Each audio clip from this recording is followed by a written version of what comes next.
Всем привет, друзья! На связи Харьков. Продолжаем следить за новостями и обстановкой в городе. А она не самая лучшая. Есть, конечно, нотки чего-то приятного, жизнь в городе продолжается, но в основном все не очень радужно.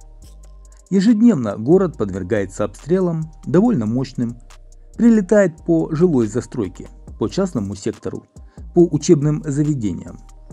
В результате последних обстрелов много пострадавших и есть, к сожалению, погибшие.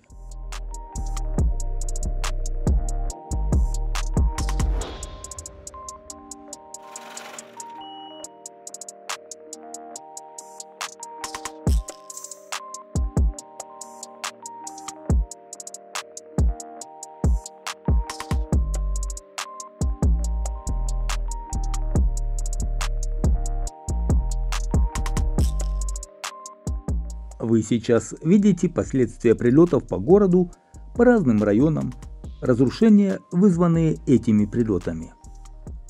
Я хочу напомнить зрителям YouTube канала Алекс Моторный, что вся оперативная информация, новости, события, что происходят в Харькове в большом объеме, освещаются в моем телеграм-канале. Ссылка на него в описании к этому видео или закрепленном комментарии.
А тем временем коммунальное предприятие «Центральный парк» объявило закупку сантехнических изделий на 403,5 тысячи гривен. Об этом стало известно из системы публичных закупок «Прозора». Источником финансирования указан местный бюджет, а поставить сантехнику должны до конца текущего года. Начало аукциона назначено на 2 июля.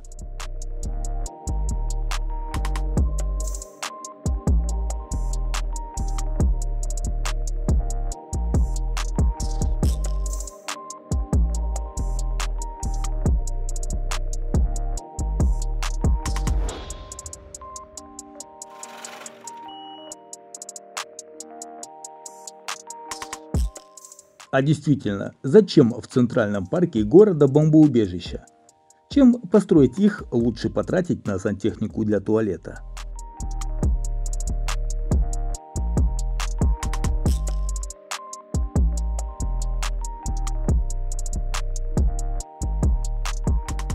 Также в Харькове закупят вывески для нового названия станции метро Ярослава Мудрого почти за 400 тысяч гривен. Об этом тоже была информация на портале госзакупок Прозора. Работы должны быть завершены до конца 2024 года. Я напомню, что 29 апреля 2024 года в Харькове переименовали станцию метро Пушкинская в Ярослава Мудрого. В комментариях меня часто спрашивают, что с бизнесом в Харькове, работает ли бизнес. Бизнес-то работает, но, к сожалению, работа бизнеса в Харькове осложняется перебоями электричества, продолжительными воздушными тревогами, которые звучат по 16-20 часов в сутки. Когда нет тревоги, нет электричества. Есть электричество, объявлена тревога. Кроме того, постоянные обстрелы мешают полноценно работать и функционировать предприятиям.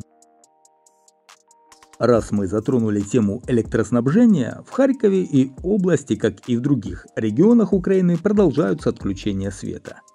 Сейчас они в Харькове хоть стали более предсказуемые, потому что плановые по графику. Но отключения есть, и это не тайна. Поэтому страдает не только промышленность и бизнес, но и страдают рядовые харьковчане.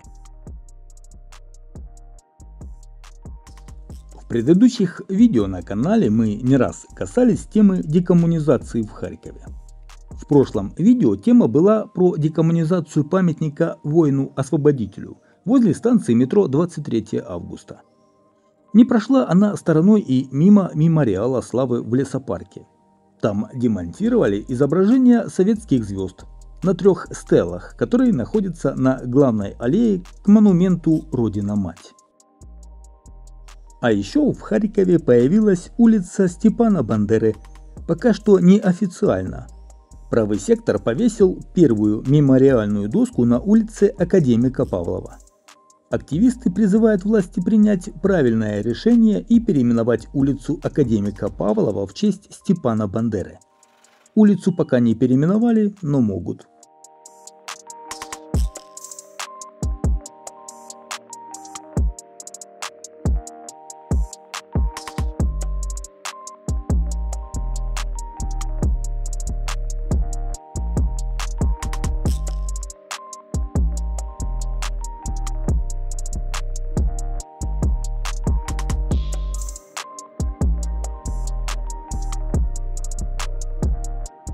В самом начале этого видео я рассказывал и показывал последствия обстрелов Харькова, но чуть не упустил еще одну информацию, связанную с обстрелами города. Россия ударила по территории экопарка. Да, снова.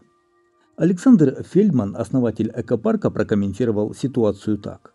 К огромному сожалению, последние удары кабами не обошли наш экопарк. Мы понимали, что это может произойти. Уже больше месяца занимаемся эвакуацией животных в более безопасные регионы, но без жертв среди них все равно не обошлось. Удары пришлись по части парка, которая находилась в стадии реконструкции и не работала. К счастью, ни людей, ни животных на этой территории не было. Но лани и олени очень пугаются и гибнут, даже не попадая под прямые удары, так что у нас снова есть потери. Почти 2 года мы по крупицам восстанавливали все то, что было уничтожено. Отстроили очень много. Вернули домой часть животных. И теперь вернулись к тому же.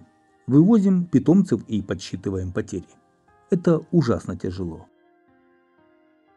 И еще такая новость, связанная с животными. С Харьковского дельфинария эвакуировали белых китов, пломбира и снежку. Их увезли в Испанию, в Валенсию. Океанариум Валенсии полностью взял на себя питание, медицинское обслуживание. У них есть большие ресурсы, и они могут себе спокойно позволить помочь нам. Белухам, естественной средой обитания которых является Арктика, для выживания нужна холодная вода. Разрушение электросети в Харькове привело к тому, что аквариум вынужден был полагаться на электроэнергию от генератора, поэтому поддерживать охлаждение воды было сложно. Вернуть животных в Харьков планируют, когда позволит ситуация с безопасностью. Эвакуировать дельфинов из Харькова пока не планируют.